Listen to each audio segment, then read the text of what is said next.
Salut, c'est Seb. Alors aujourd'hui, eh bien, je te fais une petite vidéo depuis l'Airbnb où je suis installé pour quelques jours en fait à Pattaya, et j'ai trouvé en fait quelques trucs qui étaient intéressants et notamment pour ceux qui font la location, eh bien ça peut être quelques idées puisque ça permet notamment eh bien de pouvoir encaisser plus d'argent à chaque fois qu'on fait une location.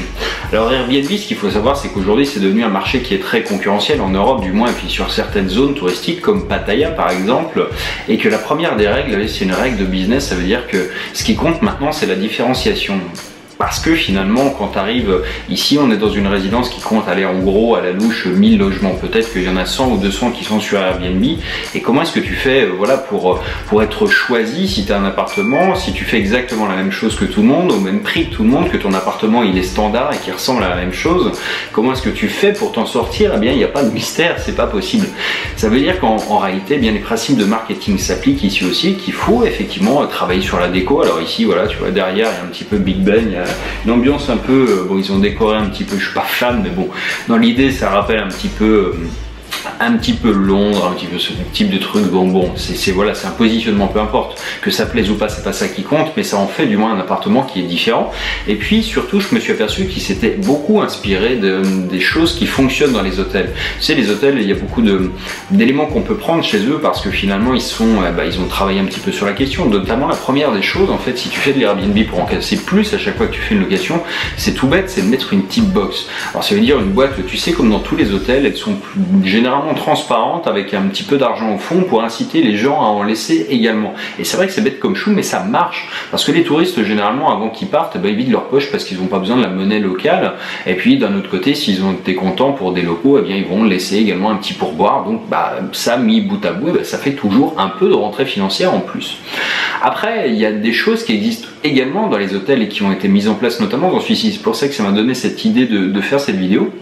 C'est d'avoir des produits additionnels. Alors là, il y a notamment, et je vais te les montrer après justement, eh bien tu as des petits snacks que tu peux trouver dans tous les 7-Eleven, les petites épiceries en fait qu'on a quasiment en bas de la rue. Mais ce qu'ils ont voulu faire, c'est tout simplement les mettre à disposition gratuitement entre guillemets, c'est-à-dire enfin en disant que ça vaut à peu près le même prix dans l'épicerie, mais que ça t'évite d'y aller.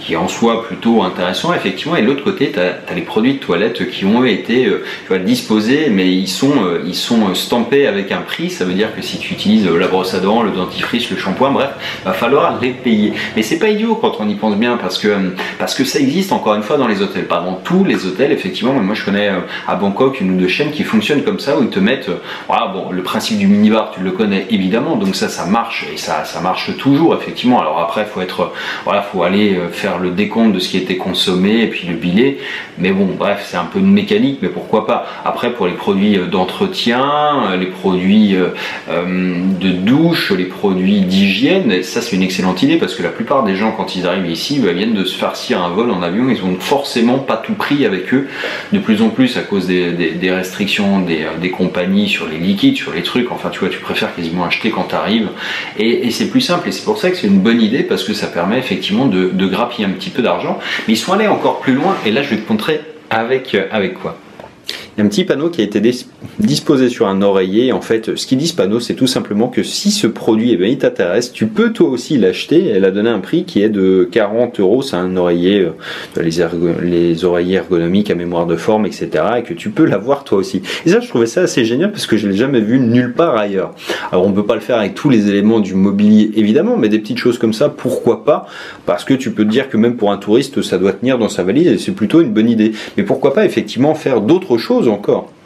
Maintenant, on pourrait raisonnablement encore aller beaucoup plus loin. Là, je te donne peut-être une idée, j'ai pas pensé avant, et c'est vrai que je l'ai jamais vu ailleurs, mais quand tu es dans une région où il y a voilà, de la gastronomie, des choses comme ça, pourquoi pas intégrer directement, je sais pas, de la confiture ou la spécialité de la région, et proposer aux gens de te les acheter directement, un petit peu comme ils iraient le faire pour ramener des souvenirs. Tu sais, c'est prendre le principe des boutiques d'aéroport, tout simplement. C'est-à-dire là, tu fais le plein de souvenirs, tu fais le plein de trucs gastronomiques, tu veux ramener un petit morceau de l'endroit où tu étais en vacances.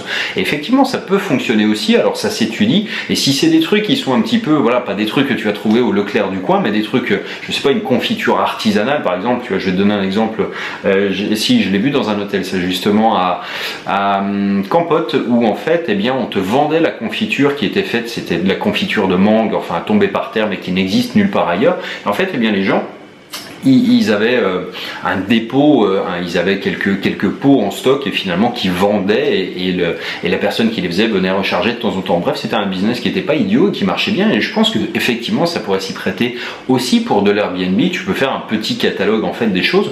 Finalement tout ça c'est jamais que de l'upsell par rapport à des gens qui ont un besoin de logement mais qui sont surtout là en vacances théoriquement, et tu as plein de gens également sur Airbnb qui proposent en complément eh bien, de la réservation, ils vont te proposer des transferts depuis l'aéroport, ils vont te proposer, je sais pas, des tours, c'est-à-dire d'aller visiter telle ou telle attraction à côté, d'avoir peut-être un chauffeur pour toi. Alors en France un peu moins peut-être, mais ici ça se pratique beaucoup, d'avoir voilà tout un panel en fait d'activités qui sont connexes au voyage de la personne. C'est-à-dire en fait on peut raisonnablement partir du besoin du logement et puis décliner tout ce qu'il y a autour. La personne, voilà, si elle est là pour le business, évidemment c'est autre chose.